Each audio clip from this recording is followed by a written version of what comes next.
ప్రారంభమైంది. ఉదయం 7 గంటలకు పోలింగ్ ప్రారంభం కాగా మధ్యాహ్నం 1 గంట వరకు ఎన్నికల పోలింగ్ జరిగింది. మధ్యాహ్నం 1 గంట వరకు క్యూ లైన్లో ఉన్న వారికి ఓటేసే అవకాశం కల్పించారు. ఇక తొలి విడతలో 189 మండలాల్లోని 3834 గ్రామ పంచాయతీలు 27,628 వార్డు స్థానాలకు ఎన్నికలు జరిగాయి. ఇప్పటికే 395 గ్రామ పంచాయతీలు 9,331 వార్డులు ఏకగ్రీవమైనట్లు ఎన్నికల అధికారులు ప్రకటించారు. ఫస్ట్ ఫేజ్ పంచాయతీ ఎన్నికల్లో భాగంగా సర్పంచ్ పదవి కోసం 12,960 మంది పోటీ పడగా వార్డు స్థానాలకు 65,455 మంది అభ్యర్థులు బరిలో నిలిచారు.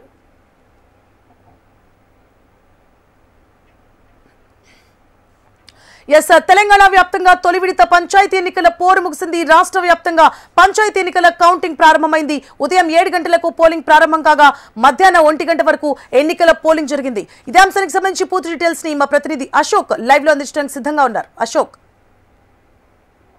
ఇవాళ మొదటి విడత పంచాయతీ ఎన్నికలకు సంబంధించినటువంటి పోలింగ్ ముగిసింది. ప్రస్తుతం కౌంటింగ్ మొదలైంది. మొత్తం 395 గ్రామ పంచాయతీలు ఏకగ్రీవంగా 9,331 వార్డులు ఏకగ్రీవం అయ్యాయి. వీటితో పాటు 3,834 గ్రామ పంచాయతీలకు సంబంధించి అలాగే 27,900 వార్డులకు సంబంధించి ఎన్నిక ప్రస్తుతం కొనసాగింది. సుమారు 56,19,000 మంది ఓటర్లు ఉన్నటువంటి ఈ మొదటి విడత గ్రామ పంచాయతీ ఎన్నికలకు సంబంధించి దాదాపు 80 నుంచి 85% మేర ఓటు హక్కు వినియోగించిన సమాచారం ఉంది. కేవలం 10 నుంచి 15% మధ్య ఓటు హక్కు వినియోగించుకోలేని ఒక సమాచారం మనకు ఎన్నికల సంఘం ఇచ్చాం. సో ప్రస్తుతం ఎన్నికల కౌంటింగ్ మొదలైంది. తొలుతగా అయితే వార్డుకు సంబంధించినటువంటి కౌంటింగ్ మొదలు పెడతారు.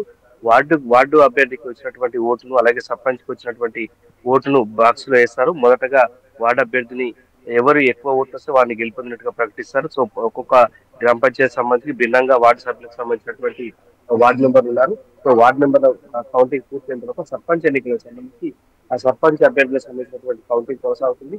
దాదాపుగా 4 గంటల వరకు ఈ ప్రక్రియ కొనసాగే అవకాశం. సో మొత్తంగా సర్పంచ్ ఎన్నికలు సంబంధించిన కౌంటింగ్ పూర్తయిన తర్వాత వార్డు సభ్యుల్లో మెజారిటీ సభ్యులు ఎవరికి వస్తే వారికి ఉప సర్పంచ్ ప్రకటించారు. సో ప్రస్తుతం అయితే తెలంగాణ రాష్ట్ర వ్యాప్తంగా దాదాపు మొదటి విడత గ్రామ పంచాయతీలో జరిగినటువంటి ఎన్నికలకు సంబంధించినటువంటి కౌంటింగ్ లో ప్రస్తుతం అయితే ప్రారంభమైంది. సాయంత్రం 5 గంటల వరకు ఈ ప్రక్రియ కొనసాగే అవకాశం ఉంది.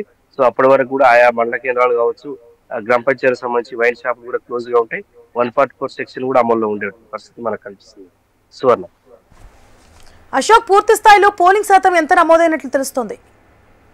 మనకు 12 గంటల వరకు అయితే 60% దాటింది. సో 1 గంట వరకు పోలింగ్ జరిగింది కనుక గ్రామ పంచాయతీల ఎన్నికలకు సంబంధించి మెజారిటీ ఓట్ల శాతం ఉంటుంది కనుక పోల్ మేనేజ్మెంట్ సంబంధించి కూడా పర్సెంట్ కనుక అటు వార్డు మెంబర్ కావచ్చు, సర్పంచ్ కావచ్చు, వీళ్ళంతా కూడా చేసినటువంటి సందర్భంలో దాదాపుగా అయితే 80% మేర అయి ఉండేటువంటి అవకాశం అయితే కనిపిస్తుంది. 80 నుంచి 85% కావచ్చు.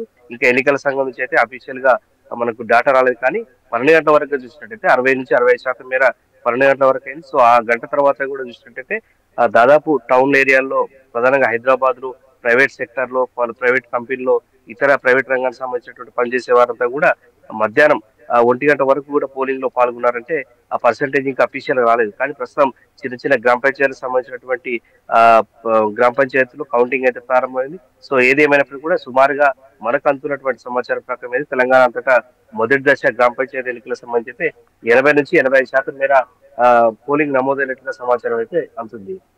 సువర్ణ, అశోక్, రాష్ట్ర వ్యాప్తంగా భద్రతా ఏర్పాట్లు ఎలా కొనసాగుతున్నాయి? ఎందుకంటే కౌంటింగ్ ప్రక్రియ మొదలైంది, అంటే ఫలితాలు ప్రకటించిన తర్వాత కొన్ని అవాంఛనీయ సంఘటనలు జరిగే అవకాశాలు ఉంటాయి. దానికి సంబంధించి ఎలాంటి భద్రతా ఏర్పాట్లు తీసుకున్నారు? పోలింగ్ లో అయితే 1,00,000 మంది సిబ్బంది పోలింగ్ లో పాల్గొన్నారు, కౌంటింగ్ లో పాల్గొంటారు. అయితే అతి సమస్యాత్మక పోలింగ్ కేంద్రాలు గ్రామ పంచాయతీలను గుర్తించడం జరిగింది. ఇప్పటికైతే మొత్తం మొదటి విడత గ్రామ పంచాయతీ ఎన్నికలకు సంబంధించి 50,000 మంది సిబ్బందిని పోలీస్ సిబ్బందిని ఏర్పాటు చేశారు. సో ఇప్పుడే అసలు టైంగా చెప్పుకోవచ్చు. ఎందుకంటే కౌంటింగ్ ముగిసిన తర్వాత గెలిచేటువంటి అభ్యర్థులు ఓడిపోయినటువంటి అభ్యర్థుల మధ్య ఘర్షణ వాతావరణం ఉండే అవకాశం ఉంది. సో దీనికి సంబంధించి కట్టడి చేసేందుకు కూడా పోలీసులు ఎప్పటికప్పుడు కూడా మానిటరింగ్ చేస్తున్నారు. మనం చూస్తున్నాం పోలింగ్ సంబంధించి అయితే ఎక్కడ అవాంఛనీయ సంఘటన జరగలేదు. కేవలం నల్గొండ జిల్లాలో గత 2-3 రోజుల నుంచి జరుగుతున్నటువంటి అప్డేట్స్ ఉన్నాయి తప్ప ఇవాళ కేవలం ఒక నగరికల్ నియోజకవర్గం చిట్యాల్లో మాత్రమే జరిగింది. సో ఎక్కడ కూడా ఎటువంటి అవాంఛనీయ సంఘటనలు కానీ ఘర్షణలు కానీ జరగలేదు. సాఫీగా అయితే ప్రస్తుతం మొదటి గ్రామ పంచాయతీ ఎన్నికలకు సంబంధించి అయితే ఆ పోలింగ్ ప్రశాంతంగా ముగిసింది. ప్రస్తుతం కౌంటింగ్ ప్రారంభమైంది. ప్రస్తుతం ఒక్కొక్క వార్డుకు సంబంధించినటువంటి కౌంటింగ్ అయితే లెక్కింపు కొనసాగుతుంది. వార్డు మెంబర్ల తర్వాత సర్పంచ్ ప్రకటించిన తర్వాత వార్డు మెంబర్ నుంచి మెజారిటీ సభ్యులు కోరిక మేరకు ఉప సర్పంచ్ ఎన్నుకున్నారు. సో ఎక్కడ కూడా సమస్యాత్మక కేంద్రాలు కావచ్చు, అతి సమస్యాత్మక కేంద్రాలకు ఇప్పటికే భద్రతా ఏర్పాట్లకు సంబంధించి పెద్ద ఎత్తున ఏర్పాటు చేశారు. సో ఈవినింగ్ 5 కల్లా అయితే అంత క్లోజ్ అయ్యేటువంటి పరిస్థితి మనకు కనిపిస్తుంది. Right, thank you for the updates Ashok.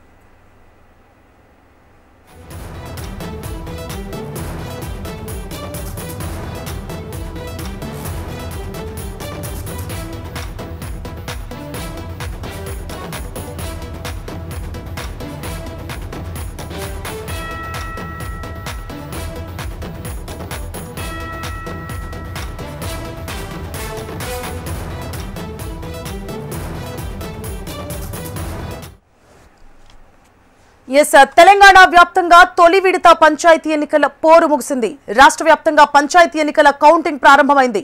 ఉదయం 7 గంటలకు పోలింగ్ ప్రారంభం కాగా మధ్యాహ్నం 1 గంట వరకు ఎన్నికల పోలింగ్ జరిగింది. మధ్యాహ్నం 1 గంట వరకు క్యూ లైన్లో ఉన్న వారికి ఓటేసే అవకాశం కల్పించారు. ఇక తొలి విడతలో 189 మండలాల్లోని 3834 గ్రామ పంచాయతీలు, 27628 వార్డు స్థానాలకు ఎన్నికలు జరిగాయి. ఇప్పటికే 395 గ్రామ పంచాయతీలు, 9331 వార్డులు ఏకగ్రీవమైనట్లు ఎన్నికల అధికారులు ప్రకటించారు. ఫస్ట్ ఫేజ్ పంచాయతీ ఎన్నికల్లో భాగంగా సర్పంచ్ పదవి కోసం 12,960 మంది పోటీ పడగా వార్డు స్థానాలకు 65,455 మంది అభ్యర్థులు బరిలో నిలిచారు.